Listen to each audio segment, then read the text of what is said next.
Hi everyone. चलो फिर एक बार वही सेम चैप्टर कंटिन्यू करते हैं। चैप्टर का नाम है डेफिनेट इंटीग्रेशन। अच्छा, कोई बच्चा कहे कि सर हमने इससे पहले जो 17 लेक्चर्स कर लिया तो हमने कौन से लेवल को टच कर लिया। तो मैं कहूँगा अगर कोई बच्चा प्योरली सिर्फ और सिर्फ बोर्ड की तैयारी कर रहा था, उसमें वो भी बच्चे हो सकते हैं जो नीट वाले होते हैं और कभी कभार मैथ्स भी ऑप्ट कर लेते हैं। अच्छा, कुछ लोगों को सुन के थोड़ा सा अजीब लगेगा कि नीट वाले बच्चे भी मैथ्स लेते हैं। तो हाँ, ये फैक्ट है कि नीट वाले भी बच्चे मैथ्स लेते हैं। और जो प्योरली बोर्ड की तैयारी कर रहा है, जैसे कि कोई बच्चा आर्किटेक्चर की तैयारी कर रहा है और उसे चाहिए कि नहीं मेरा सिर्फ और सिर्फ बोर्ड लेवल पे कॉन्सेप्ट हो जाए, ठीक है, तो उन बच्चों के लिए मैंने अब तक जितना भी पढ़ा है that is more than sufficient. Lecture number 13 या 14 तक सब सारे कॉन्सेप्ट बोर्ड लेवल पे भी जो थे वो भी खत्म हो चुके हैं। फिर एक बच्चा बोलेगा कि सर मैं तो स्टेट की सीईटी देना चाहता हूँ, कॉमन एंट्रेंस टेस्ट।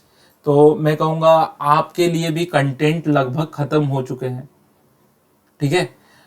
एक बच्चा बोलेगा सर मैं बिट सेट देना चाहता हूँ। तो बिट सेट वालों, देखो मैंने तो डे 1 से कहा है कि तुम्हें जो भी एग्जाम देनी है और लेक्चर तुम्हें जहां पे भी स्टॉप करना है कर दो, लेकिन उसके बाद उस एग्जाम के लास्ट 10 to 20 ईयर्स के क्वेश्चन पेपर को सॉल्व करके देखो। और अगर तुम्हें लगता है कि हाँ मैंने 20 ईयर्स के मान लो 20 क्वेश्चंस थे और 20 क्वेश्चन में से 18 क्वेश्चन बड़े इजीली मैंने सॉल्व कर लिए, और समझो मान लो इस केस में 2 क्वेश्चन रह भी गया, तो कोई बात नहीं, इसका मतलब कि आप उस टॉपिक को लेकर अब काफी अच्छे थरो हो चुके हो। फिर मेंस वाला बच्चा पूछता है कि क्या मेरा मेंस का कंटेंट कंप्लीट हो गया। तो चलो ठीक है, हम एक काम करते हैं, अब टारगेट रखा है मैंने कि जैन 2020 और अप्रैल 2019 के पेपर को सॉल्व करके देखते हैं जो डेफिनेट इंटीग्रल पे क्वेश्चन आए हुए थे, ठीक है। तो सॉल्व करने के बाद मुझे पता चलेगा कि मेरा कितने हद तक कंप्लीट हुआ है। तो आज ये लेक्चर नंबर 18 है। टारगेट में मैंने रखा है कि हम पेपर सॉल्व करने जा रहे हैं, ठीक है। अब पेपर सॉल्विंग से पहले जितनी भी चीजें अब तक तुम्हें पढ़ाई गई हैं वो सारी चीजों को रिवाइज कर लो। तो चलो एक बार हम बोल बोल के इसे लर्न करते हैं। प्रॉपर्टी नंबर 1 क्या थी? इस प्रॉपर्टी में हम वेरिएबल को एनी टाइम चेंज कर सकते हैं। इस प्रॉपर्टी में अगर हम लिमिट को चेंज करते हैं तो बाहर साइन अलग हो जाएगा। इस प्रॉपर्टी में इमेज लेना है, एक्स एक्सिस पे जो ओरिजिन के राइट साइड है उसका इमेज लेफ्ट साइड लेना है, और ऐसे केस में ए ऊपर जाएगा फिर बी नीचे आएगा और दोनों नेगेटिव साइन हो जाएंगे, एफ ऑफ -x हो जाएगा। फिर ये प्रॉपर्टी, इसे तो मैं फिर कह रहा हूं किंग प्रॉपर्टी। अगर क्वेश्चन तुम्हें नहीं समझ में आता है तो तुम किंग प्रॉपर्टी लगा दो, ठीक है। किंग प्रॉपर्टी क्या कहती है कि at any interval you can replace at any time while solving the definite integration you can replace x by sum of the limit minus x, और ये उसकी कोरोलरी है, मतलब ये a to b है, 0 to a है। अच्छा, इन सब बातों में एक बात ध्यान रखना है कि फंक्शन a to b में कंटिन्यूअस होना चाहिए। अच्छा, कुछ बच्चे बोलेंगे कि सर आप बार बार कंटिन्यूअस वर्ड क्यों नहीं बोलते हो। देखो बहुत सारी चीजें एक क्वेश्चन में बोलना मुझे सही नहीं लगता है, ठीक है। थोड़ी थोड़ी चीजें, एक बेसिक पॉइंट याद रख लो कि जितनी भी प्रॉपर्टीज हम पढ़ रहे हैं कंटिन्यूअस होना चाहिए। अच्छा, डिसकंटिन्यूअस वाली भी एक आध 2 प्रॉपर्टी आएंगे, उसे समझ लो। इवन ऑड प्रॉपर्टी, अच्छा इसकी पहली पहचान ऊपर और नीचे वाले नंबर को देख के ही पता चलता है कि ये दोनों नंबर सेम टू सेम रहेंगे। जैसे इधर 1 है तो इधर -1 है तो इधर +1, इधर -10 है तो इधर +10। कोई बच्चा बोले सर उल्टा आ जाए, ये +10 है और ये -10 है, तो फिर ये वाली प्रॉपर्टी लगा दो। फिर अगर फंक्शन ऑड होता है, ऑड मतलब वो फंक्शन होता है जिसमें x की जगह पे -x डाले तो -fx बनता है, तो वैसे केस में 0 आता है। इवन के लिए 2 टाइम्स ऑफ 0 to a आ जाता है। तो होपफुली इस पेज की प्रॉपर्टी आपने अच्छे ढंग से देख ली। अगले पेज पे आते हैं, शिफ्टिंग प्रॉपर्टी। ये मोटे मोटे शब्दों में कहो कि अगर आप लिमिट में कोई कॉमन नंबर ऐड कर रहे हो तो आर्ग्यूमेंट में से वो नंबर सब्ट्रैक्ट करना है, और कॉमन नंबर सब्ट्रैक्ट कर रहे हो तो आर्ग्यूमेंट में वही नंबर ऐड करना है। अब ये प्रॉपर्टी कंपलसरी नहीं है कि डिसकंटिन्यूअस फंक्शन पे ही लगे, कॉन्टिन्यूअस फंक्शन को आप कहीं पर भी ब्रेक कर सकते हो, लेकिन ब्रेकिंग तब नेसेसरी हो जाती है जब फंक्शन डिसकंटिन्यूटी प्रोड्यूस करता है, ठीक है, या अनडिफाइंड होता है, किसी पॉइंट पर अनडिफाइंड होता है, जैसे tan x का प्रॉब्लम है 0 to पाई है, इसका मतलब कि हम जानते हैं कि π/2 पे डिसकॉन्टिन्यूअस आ जाएगा, और tan π/2 क्या हो जाएगा, अनडिफाइंड आ जाता है, ठीक है, इन्फिनिटी टाइप कुछ आ जाता है। तो इसे ब्रेक करना पड़ेगा 0 to π/2 and then π/2 to pi. फिर at the point where function changes its definition, piecewise function की बात हो रही है। अच्छा, जिन बच्चों को नहीं समझे वो प्रीवियस लेक्चर देख लो, half of the limit property, ठीक है। इसमें क्या, अगर तुम लिमिट को आधा करते हो, 0 to 2a दिया है, अगर 0 to a करते हो f of x plus f of ये original upper limit minus X है, ओरिजिनल, अगर ये 2a है तो ये 2a माइनस एक्स। अगर सपोज करो ये 0 to a होता तो फिर ये 0 to a/2 होता और इधर a माइनस एक्स आता। इसमें भी वही केस की 2a minus x minus F x के बराबर है तो क्या होगा, तो आंसर 0 होगा, और अगर उसके सॉरी नेगेटिव है तो, और बराबर है तो 2 times of 0 to a f of x dx हो जाएगा। तो तुम्हें होपफुली ये क्लियर हो गया होगा। फिर अगले प्रॉपर्टी पे जाता है, स्ट्रेचिंग एंड कॉन्ट्रैक्टिंग प्रॉपर्टी है। अगर आप किसी कॉमन नंबर से लिमिट को मल्टीप्लाई करते हो तो आर्ग्यूमेंट को डिवाइड करना पड़ेगा, and at the same time वही नंबर बाहर भी डिवाइड होगा। इसमें करते क्या, हम ग्राफ को कॉन्ट्रैक्ट करके, ठीक है, ग्राफ को थोड़ा छोटा कर देते हैं, एक लिमिटेड पार्ट की एरिया कैलकुलेट करते हैं, और लिमिटेड पार्ट नहीं सॉरी यहाँ पे स्ट्रेच करते हैं, तो ग्राफ को बड़ा कर देंगे, टोटल एरिया कैलकुलेट करके नंबर ऑफ कंपोनेंट्स हमने जितने बनाया उससे डिवाइड कर देंगे। अच्छा, कोई बच्चा बोले कि सर इसको और कैसे समझा जाए, कोई बच्चा बोले और कैसे समझा जाए, ठीक है, अभी टेंटेटिवली तो समझ लो, क्योंकि अभी हम मेंस के क्वेश्चन पे थोड़ा फोकस करेंगे, और ये भी बहुत ज्यादा यूज नहीं होता है, और ये a to b fx dx है, a to b fx dx है, तो a/c to b/c हो जाएगा। मतलब लिमिट को अगर कोई कॉमन नंबर से लिमिट को मल्टीप्लाई कर रहे हो तो आर्ग्यूमेंट को डिवाइड करना है, अगर आर्ग्यूमेंट को लिमिट को डिवाइड कर रहे हो तो आर्ग्यूमेंट को मल्टीप्लाई करना है, that's it. Next, Wallis principle. Wallis principle क्या है कि अगर तुम्हारे पास ऐसे क्वेश्चन आ जाए जैसे 0 to π/2 sin raise to mx dx, ये कुछ कंपलसरी है, ये एक चीज कंपलसरी है कि आप 0 to π/2 जरूर देखना, लिमिट देखना। फिर ये क्वेश्चन साइन या कॉस के लिए ही होना चाहिए। फिर ये जो पावर होना चाहिए या तो इवन या ऑड होना चाहिए, जैसे यहाँ पे ऑड है यहाँ पे इवन है, तो बहुत इजी ये प्रॉपर्टी बन जाती है। इस तरह करना है, m फिर एक कम m-1 m-2 m-3, लास्ट में 3 2 into 1 हो जाएगा। और अगर ये इवन है तो m m-1 m-2 m-3, और ऐसे लास्ट में जाते जाते 2 1 into π/2 कर देना है, एक्स्ट्रा चीजें मल्टीप्लाई करनी है, वो है π/2। इसे लर्न कर लो। अच्छा, कोई बच्चा बोले सर इसकी प्रैक्टिस, तो मैंने प्रीवियस लेक्चर्स में सब समझाया है, तो अगर कोई बच्चा नहीं समझा होगा तो देख लेना। जैसे ये क्वेश्चन ऐसे है, तो मैंने क्या किया, 6 5 4 3 2 4 3 2 1 into π/2, फिर आप ऐसे कर दो। फिर अब हम नेक्स्ट जाते हैं, अगर साइन कॉस दोनों आ गए तो फिर कैसे करना है कि इसको एक कम करके यहाँ लिखो, और फिर 2 से कम करते जाओ जब तक या लास्ट में 2 या 1 नहीं आ जाता है। फिर इसे भी उसी तरह करो, इसे एक कम कर दो n-1, फिर 2 कम करते जाओ जब तक लास्ट में 2 या 1 नहीं आए। फिर इन दोनों को ऐड कर दो, दोनों नंबरों को ऐड करके लिख दो, फिर 2 कम करते जाओ जब तक लास्ट में 2 या 1 नहीं आ जाता है। इनटू के की वैल्यू 1 होगी अगर दोनों में से कोई भी ऑड होगा तो। जैसे कोई बच्चा बोले सर मुझे एक बताओ 0 to π/2, तो ये sine cube x cos raise to 4x, तो फिर मैंने ये एक कम किया तो यहाँ पे 2 आ गया। अब इससे पीछे नहीं जाना है, इसमें एक कम किया तो 3 आ गया। अब 2 कम करते जाओ तो लास्ट में ये भी 1 आ गया। दोनों को ऐड कर दो 7, 2 कम करते जाओ 2 5 3 और 1, और क्योंकि एक ऑड है तो इंटू 1, अगर दोनों के दोनों इवन है तभी π/2 आता है, तो आंसर 2/35 हो जाएगा। देखो 2/35। नेक्स्ट, अच्छा अगर इंटीग्रेशन में डेरिवेटिव यानी इंटीग्रेशन किसी फंक्शन का दिया गया है और डेरिवेटिव लिया जाए तो बहुत इजी है। ये जो अपर लिमिट है ना वो टी की जगह पे आ जाएगा h of g x into derivative of upper limit minus h of f of x into derivative of upper limit. समझे?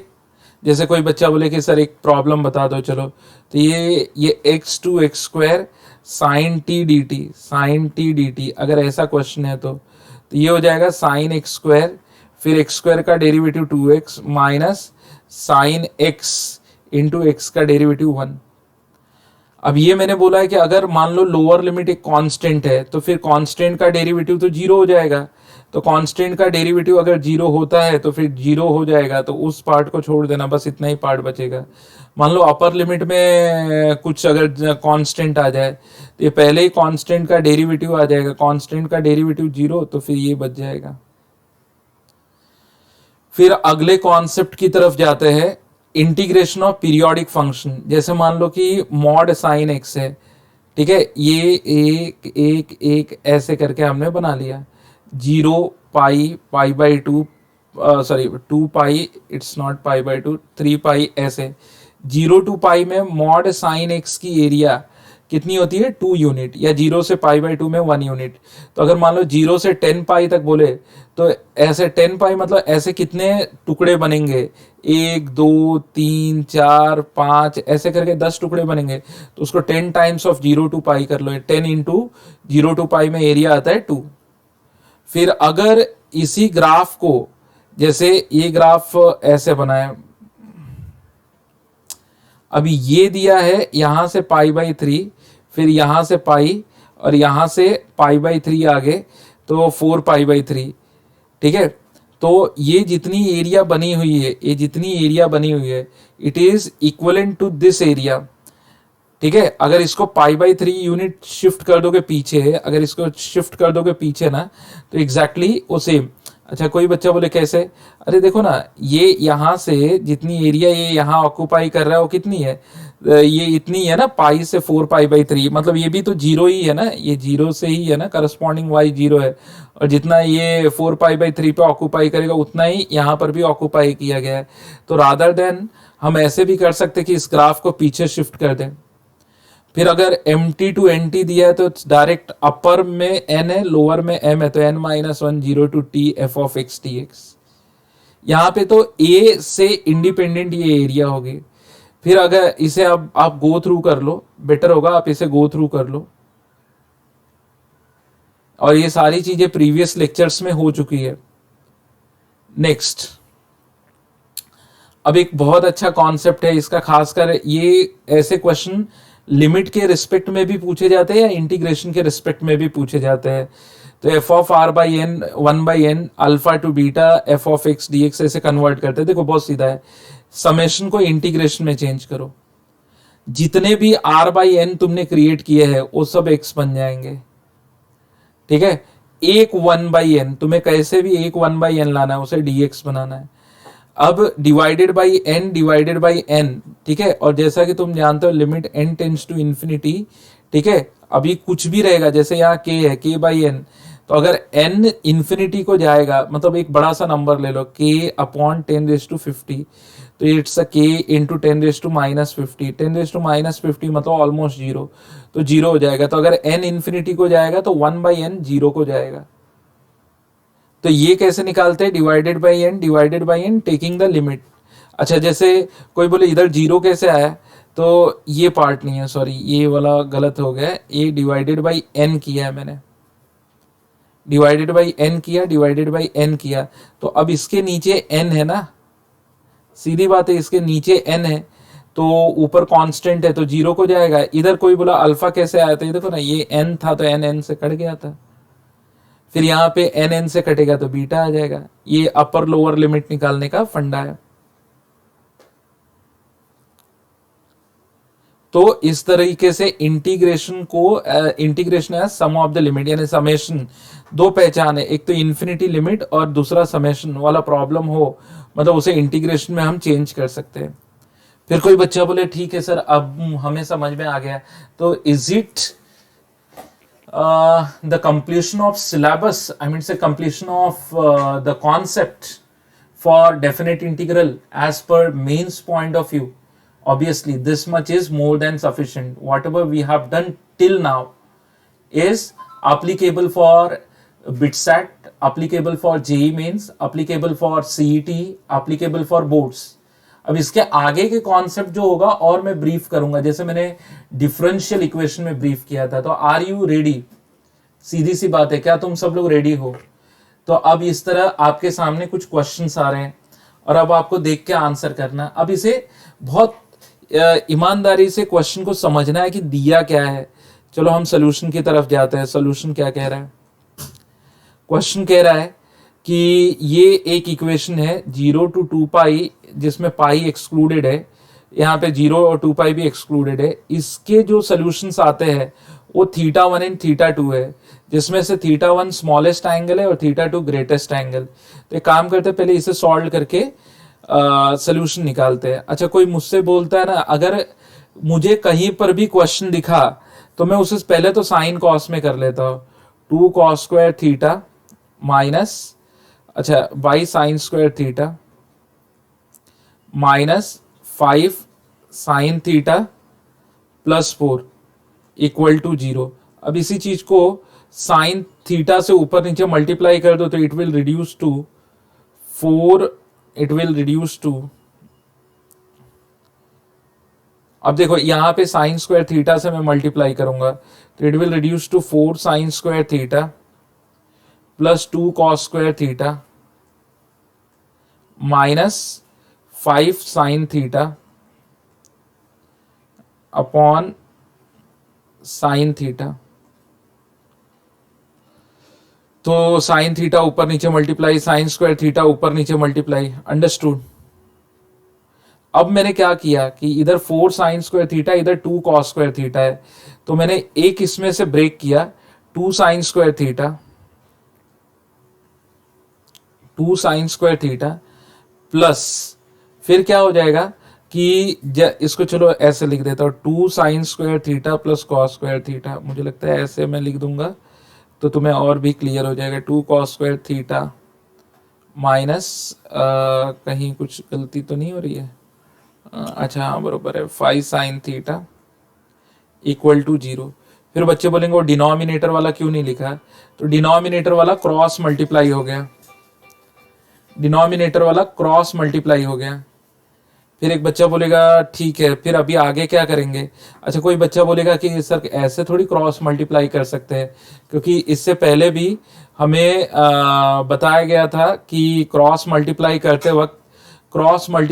वक्त इस बात का ध्यान देना चाहिए कि मतलब कोई ऐसा तो नहीं है जिससे सोल्यूशन लॉस हो रहा है. तो मैं बोलूंगा क्रॉस मल्टीप्लाई इसलिए मैंने कर दिया कि इसकी वैल्यू देखो 0 तो नहीं हो रही है, पहले मुझे वो देखना है, क्योंकि 0 का मल्टीप्लाई क्रॉस में करना वो गलत है.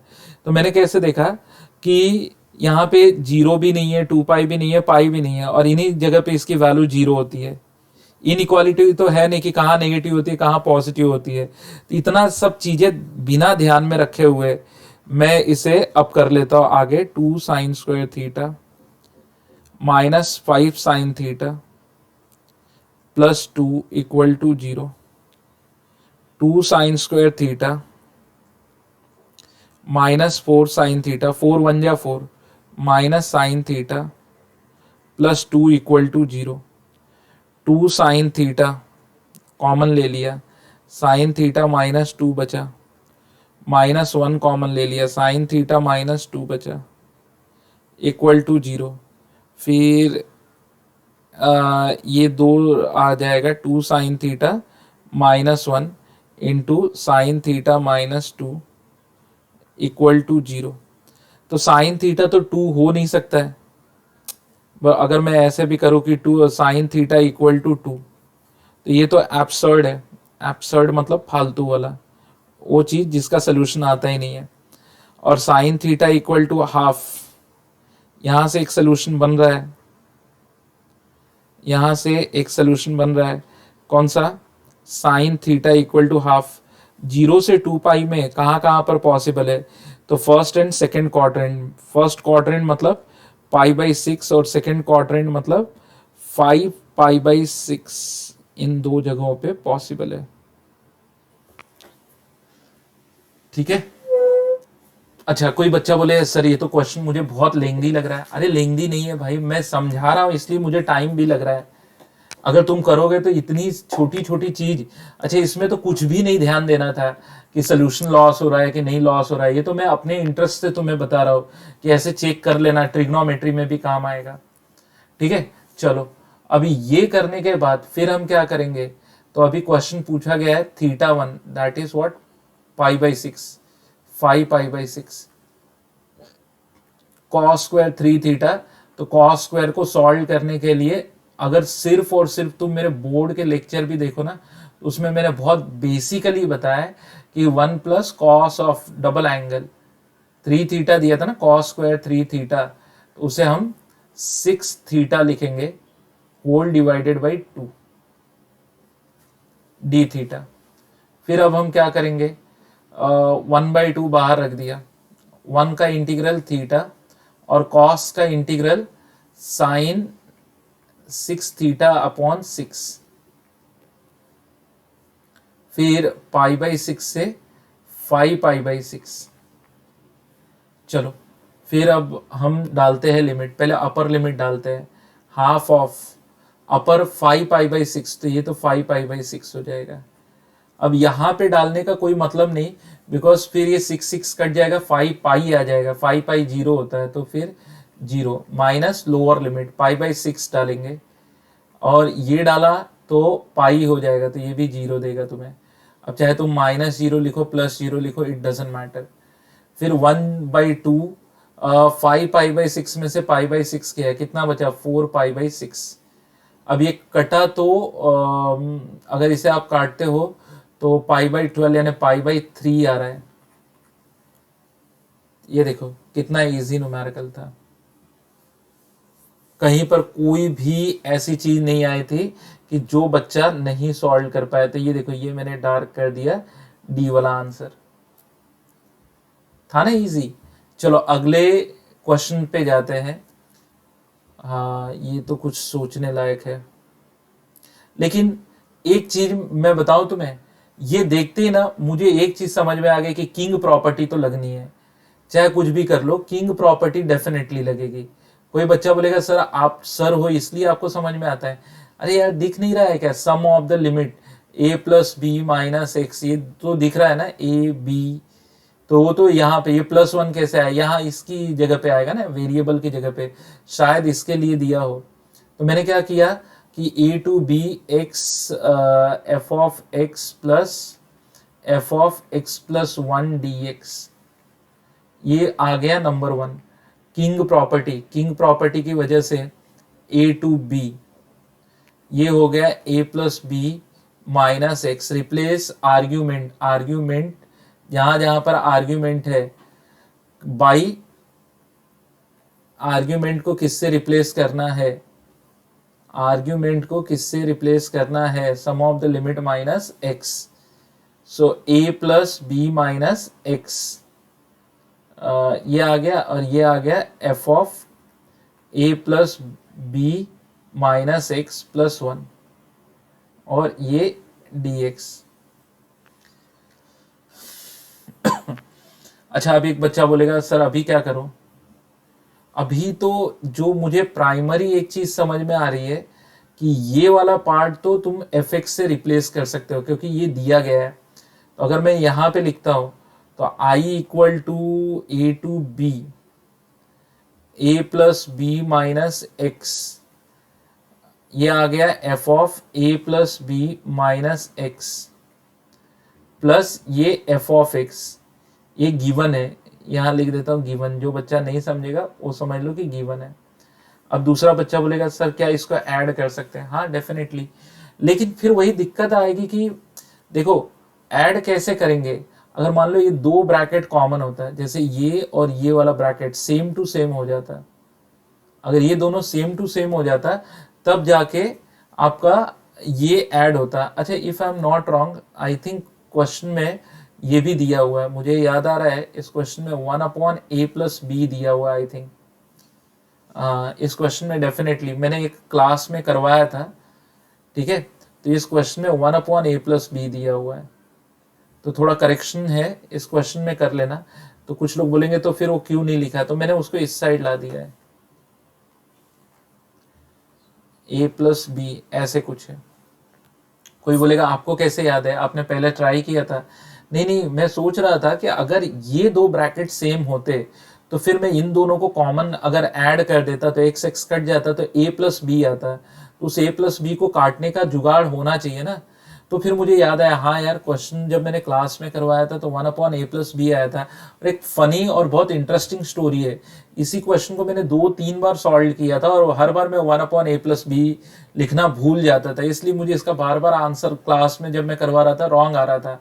तो फिर मैंने ध्यान दिया कि यार मैं बार बार क्यों गलत कर रहा हूँ, देखो आज भी वही गलती हुई, ठीक है।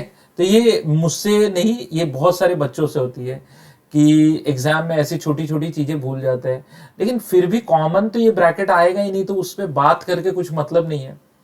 अच्छा, लेकिन डेफिनेटली अगर मैं इसको सोचूं, इस x की जगह पे, इस x की जगह पे प्रॉब्लम ये है कि मेरा ये वाला पार्ट f(x+1) होना चाहिए। तो मैंने क्या सोचा कि अगर मैं इस x की जगह पे, इस x की जगह पे x+1 रख दूं, x+1, तब तो डेफिनेटली ये रिलेशन रिड्यूस हो जाएगा, a+b, फिर ये ब्रैकेट खुलेगा -x-1 चला जाएगा -x, और ये हो जाएगा f(x). कोई बच्चा बोलेगा सर अभी आप मुझे बताओ, अगर आप स्टूडेंट होते तो ये सोच सकते थे क्या? हाँ, ये बात तो सच है, ये तो 110% सही है कि कुछ ना कुछ जब एग्जाम में ऐसे न्यूमेरिकल आ जाते हैं तो डेफिनेटली बच्चों की हालत खराब होती है। बट मैंने जो ध्यान दिया, अच्छा कोई कहेगा कि आपने तो क्लास में करवाया तो आपको याद होगा, नहीं नहीं नहीं, मेरा ध्यान यहां पर जा रहा है, ये fx मिल गया मुझे, fx, और मुझे ये देखना था क्या ये f(x+1) हो सकता है। तो मैंने वही जस्ट टेस्ट किया, तो मुझे ये भी मिला कि a+b-x f(x+1) के बराबर ही होगा, f(x+1) के बराबर ही होगा, इसके बराबर ही होगा। तो फिर अगले स्टेप में, अब इसे मैं नंबर 2 निकाल देता हूं, अब मैं इसे ऐसे लिख देता हूं।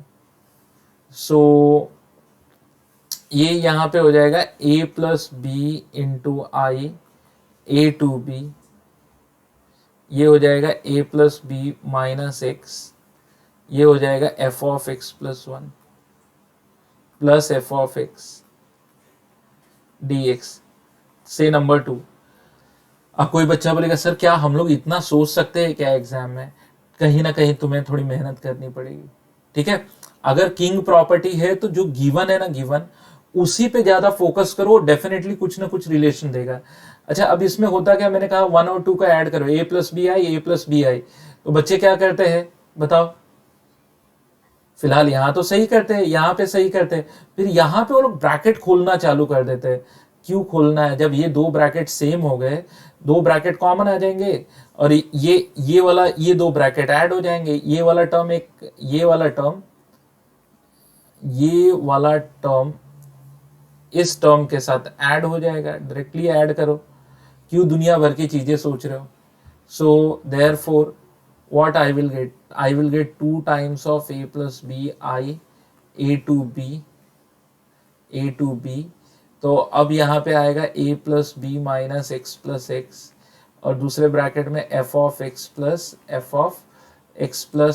dx, ठीक है। तो x कट गया, फिर a+b से गया, ये आ गया, तो 2 times of i a to b f(x plus f(x+1) f(x+1). फिर एक बच्चा बोलेगा चलो सर ये समझ में आ गया, अब इसके आगे लेकिन ऐसा तो कुछ दिया ही नहीं है यहाँ पे, आप बताओ यहाँ तो कुछ दिया ही नहीं है, तो फिर कैसे करें? तो एक काम करते हैं, यहां पर प्रॉपर्टी लगा देते हैं, ठीक है। कोई बच्चा बोलेगा ऐसे थोड़ी होता है कि एक ही जगह प्रॉपर्टी लगाओ, इधर भी तो लगेगा। चलो ब्रेक कर देते ना, A to B F of x D X, और ये हो जाएगा A to B F of X plus one D X. ठीक है, कोई बोलेगा कौन सी प्रॉपर्टी इधर लगाएंगे सर? डेफिनेटली वही वाली, replace X by sum of the limit minus X. So फिर मैंने वो प्रॉपर्टी लगा दिया, रिप्लेस एक्स बाई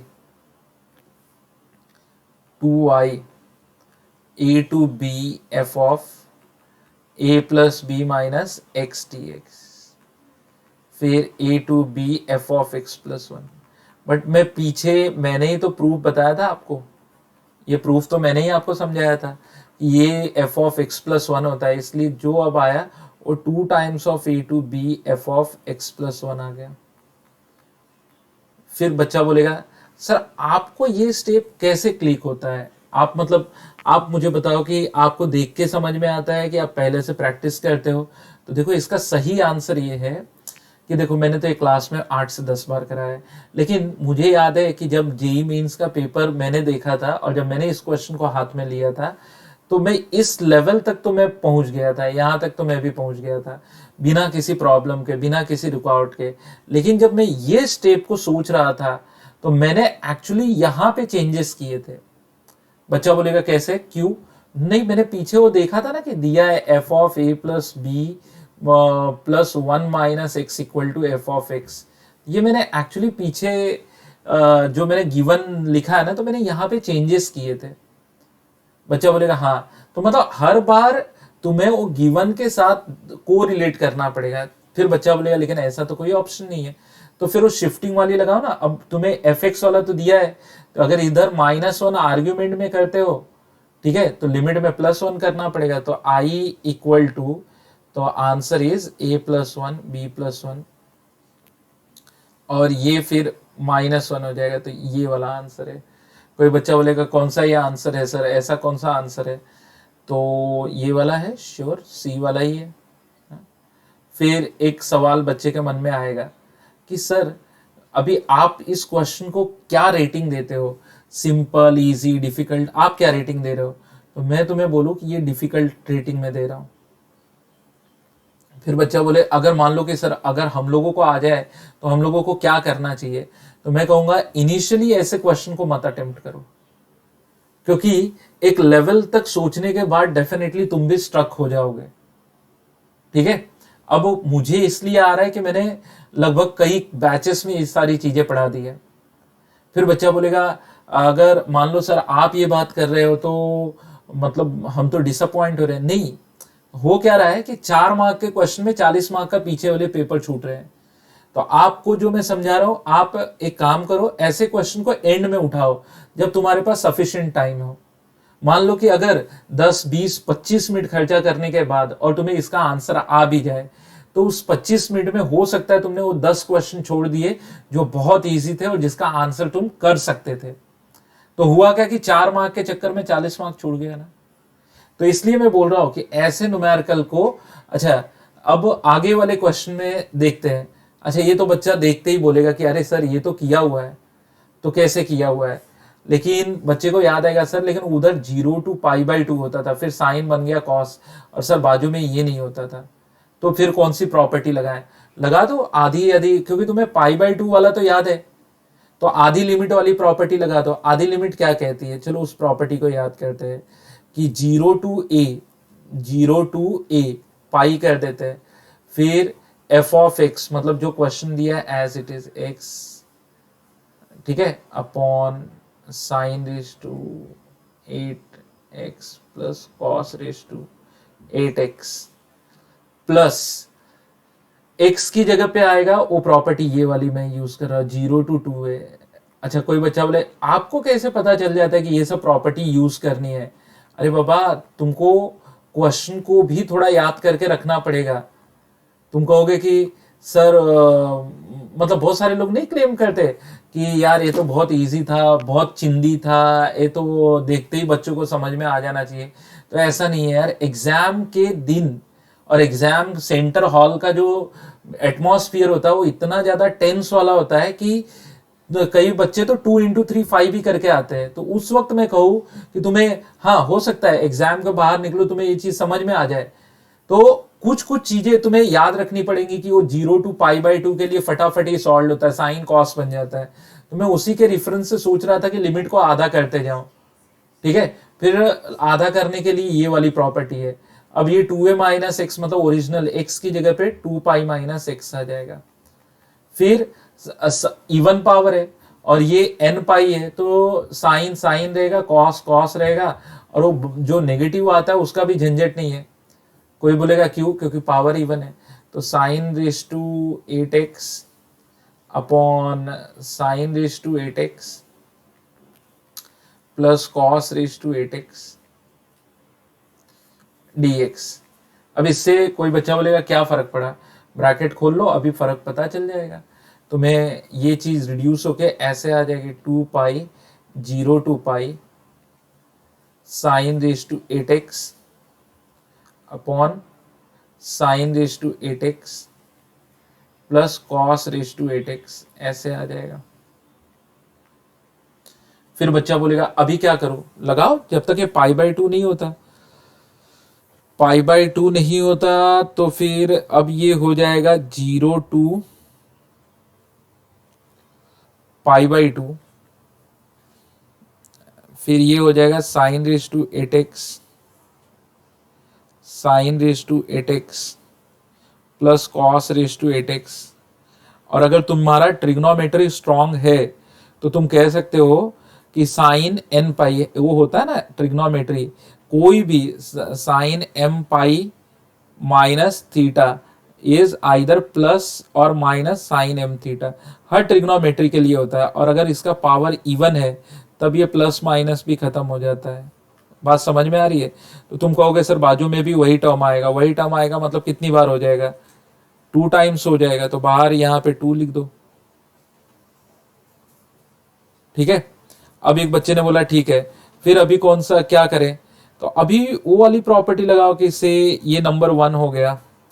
अब प्रॉपर्टी लगा दो किंग वाली प्रॉपर्टी, तो किंग प्रॉपर्टी के बाद ये कॉस हो जाएगा, फिर दोनों को ऐड करोगे i प्लस आई कितना आएगा, 2i आएगा, 2i। और बाहर तो 4π बना हुआ है, वो दोनों जगह से बनेगा, और 4π प्लस 4π 8π मत लिख देना, 4π कॉमन आएगा। अच्छा चलो तुम्हारे रेफरेंस के लिए मैं बता देता हूँ, 0 to π/2 sin⁻8x plus cos⁻8x dx plus 4π 0 to π/2 sin⁻8x, sorry sine बन गया कॉस, एक काम करते हैं साइन बन गया कॉस, क्या हो गया cos⁻8x, नीचे हो जाएगा साइन मतलब कॉस बन जाएगा, इधर साइन इधर कॉस आएगा। लेकिन तुम समझ लो अब छोटी सी चीज तो है, इतना भी कुछ ये नहीं है। 4π कॉमन आएगा, इंटर लिमिट सेम है तो फिर ये इंटीग्रेंड ऐड हो जाएंगे, न्यूमरेटर डिनोमिनेटर कट जाएगा, फिर ये आ जाएगा 2i इक्वल टू 4π dx बचेगा, जिसका इंटीग्रल x आएगा 0 to π/2। ये इससे कट गया, कितना आ गया 2 आ गया, फिर ये i मतलब i इक्वल टू 2 into π/2, तो पाई, अच्छा तो एक और पाई भी तो है यहाँ पे, 2π इसे मुझे लिखना चाहिए 2π into π/2, तो आंसर आ रहा है π²। देखो अच्छा जब ये पेपर सॉल्व किए तो मुझे बड़ा गुस्सा आ रहा था कि कुछ बच्चे बोल रहे थे कि सर पेपर डिफिकल्ट था ये 2020 का। तो मुझे ऐसा लगा कि यार उन्हें एक आध थप्पड़ मारना भी मुझे चाहिए, ठीक है यार, ऐसे सिंपल पेपर को डिफिकल्ट कैसे कह सकते हैं बच्चे।